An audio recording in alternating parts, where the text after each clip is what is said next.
What is the real image of Mary, the mother of Jesus? In Christian theology, the idea of Mary, the woman who gave birth to God, carries a profound divine appeal. This appeal is reflected in almost every artistic portrayal of her, whether she's shown holding the infant Jesus in her arms or mourning over his lifeless body after the crucifixion. These paintings and sculptures have played a crucial role in shaping Christian belief, with Protestantism being a notable exception in the way it approaches such imagery.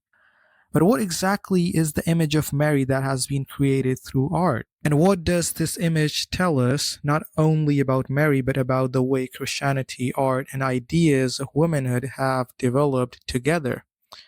This video explores the idea of Mary, the mother of Jesus, and the many depictions surrounding her. More specifically, it examines the figure Mary represents, a woman burdened with everything that she herself is not. As several feminist art historians suggest, the image of Mary may have been influenced by the archetype of Aphrodite, an influence that ultimately shaped ideals of female subordination. But before we reach that question, we need to begin with theology. Let us begin with the Council of Ephesus, held around 431 CE.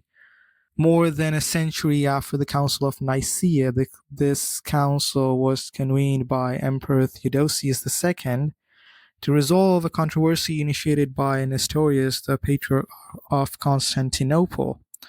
Nestorius objected to calling Mary Theotokos, the Greek term meaning God-bearer, or Mother of God. Instead, he preferred the title Christotokos, meaning Christ-bearer or Mother of Christ, because he wished to emphasize the distinction between Christ's divine and human natures. The central question raised at the council was this: is Jesus Christ one person who is both fully God and fully man, or are his divine and human natures separate in such a way that he becomes two persons? Nestorius argued that Christ's divine and human persons were distinct. Cyril of Alexandria, representing the opposing view, maintained that Christ was one unified person, truly God and truly man. Therefore, Mary could rightly be called Theotokos. The council ultimately condemned Nestorius and affirmed Mary as Theotokos, upholding the doctrine that Jesus is one person, whose divine and human natures are inseparably united. But this should not be confused with the idea that a mere vote by scholars suddenly made Mary the Mother of God. The belief that Jesus was divine and that Mary was the Mother of God already existed before the Council of Ephesus, just as ideas concerning Christ's divinity were present at the earlier Council of Nicaea, convened by Emperor Constantine. Therefore, it was not simply a matter of voting that made Jesus divine or Mary the Mother of God. It was the theological arguments advanced and debated by people present at these councils. And this distinction matters because the image of Mary does not emerge simply from an artistic decision. It develops from centuries of theological debate. From the perspective of many modern art historians, the Council of Ephesus represents an affirmation of Mary's unique status as the Mother of God, a position unparalleled in Christian theology. With this affirmation came a new image of womanhood. Mary was no longer simply the mother of Christ as a man. She became the woman who gave birth to the divine itself, where Jesus as a man and just as God are understood to be one. And this theological idea eventually becomes something we can see. One of the most influential visual expressions of this idea is the image of the Madonna and Child. This tradition emerged powerfully in the works of Duccio di Benincegna, one of the most important artists of the late 13th and early 14th centuries. His paintings are celebrated for introducing a greater sense of realism into Italian depiction of the Virgin and Child while still preserving their sacred character. But look at the image of Mary itself. She is constantly presented as pure in nearly every artistic representation. She embodies innocence and holiness. According to Christian belief, she did not inherit original sin passed down from Adam and Eve. Yet what she gave birth to was the union of God's divinity with human nature. It is presented as something pure beyond comprehension, sacred in a way that no other example can fully express. And this is precisely where a problem emerges for some feminist art historians. The problem is not simply that Mary is portrayed as beautiful.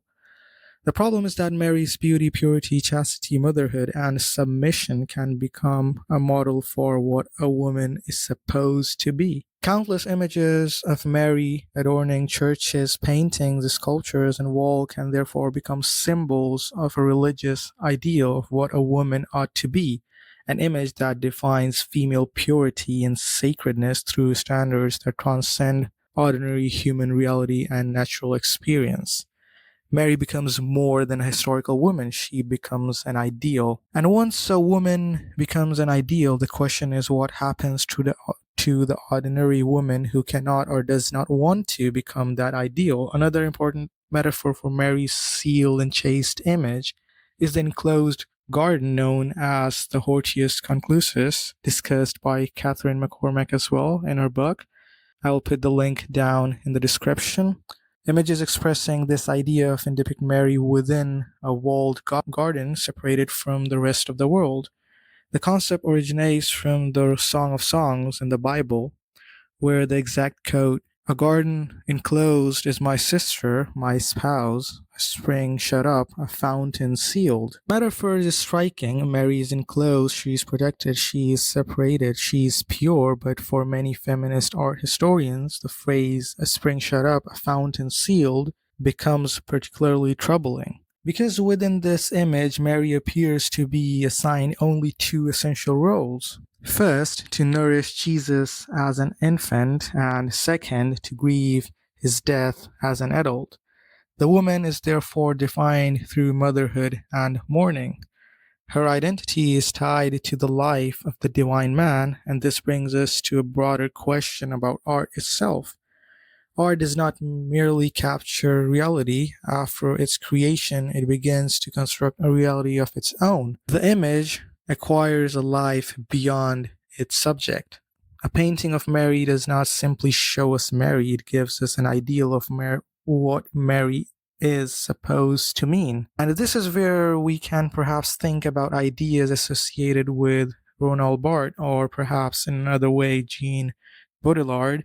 The representation does not simply reproduce reality, it can participate in creating the reality through which we understand the subject. Mary is sometimes portrayed more realistically, not as the eternally youthful and beautiful woman found in many devotional images, but as an older, more ordinary figure. An example is Christ in the house of his parents. Yet even such attempts at realism were met with harsh criticism. Charles Dickens, for instance, condemned the painting in Household Words, describing it as ugly and vulgar. So even when Mary or the world surrounding her is made more ordinary, realism itself can become uncomfortable. We may want the sacred to look beautiful, we may want the Mother of God to look pure, we may want the image to satisfy what we have already imagined sacredness should look like. And perhaps this is why returning to the image of Mary becomes so interesting. Many writers argue that the archetype underlying her representation resembles that of Venus in the Greek and Roman traditions, but there is an important difference. Mary's image was not simply used to represent female beauty, it was used to imagine the virtues of the ideal woman, to define how she ought to appear, how she ought to behave, and perhaps even what kind of purity she ought to embody.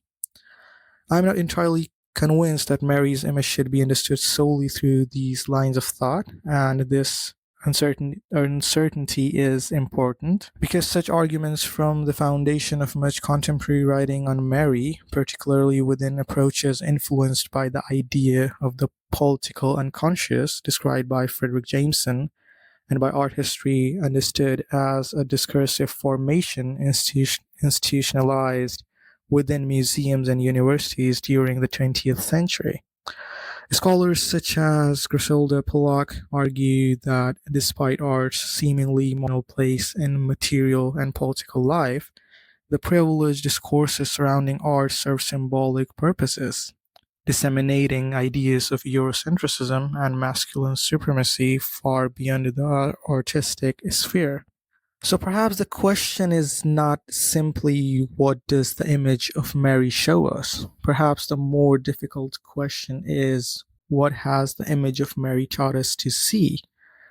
And if the image has taught us what purity looks like, what motherhood looks like, what holiness looks like, and even what a good woman should look like, then perhaps we have to ask whether we are looking at Mary herself or at an image constructed around her. And this is where I want to leave the first video, because once we begin questioning the image, another problem appears. If Mary's image can be opposing for someone, or oppressive but sacred and meaningful for others, can we ever create or discover an image that is truly liberating for everyone?